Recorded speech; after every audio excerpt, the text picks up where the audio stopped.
Online સટ્ટો રમતા એક ઇસમને પકડી પાડતી પાણીગેટ પોલીસ ટીમ વડોદરા શહેરના મેં પોલીસ કમિશનર શ્રી નરસિમ્હા કુમાર સાહેબ તથા અધિક પોલીસ કમિશનર શ્રી ડો.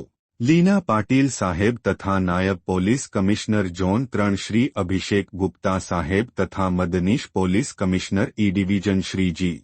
પલસાણા સાહેબ નાઓએ ક્રિકેટ મેચનો સટ્ટો તેમજ ઓનલાઈન સટ્ટો રમતા હોય તેવા ઇસમોની પ્રવૃત્તિ ઉપર વોચ રાખી સફળ રેડો કરવા માટે સૂચનાઓ અને માર્ગદર્શન આપેલ, જે અન્વયે પાણીગેટ પોલીસ સ્ટેશનના police inspector Shri Y. Mishra નાઓની સીધી દોરવણી હેઠળ આજરોજ સ્ટાફના માણસો પેટ્રોલિંગમાં હતા તે દરમિયાન બાતમીદાર થકી બાતમી હકીકત આધારે મોજે ઉમા 4 રસ્તા ખાતે રેડ કરી એક ઇસમ પોતાના આર્થિક ફાયદા સારું પોતાના મોબાઈલ ફોનમાં હારજીતનો ઓનલાઈન સટ્ટો રમતા મળી આવતા મોબાઈલ ફોન નંગ 300000 તથા રોકડા રૂપિયા 24750 મળી કુલ રૂપિયા 54750 ના મુદ્દામાલ સાથે પકડી પાડી કાયદેસરની કાર્યવાહી કરવામાં આવેલ છે.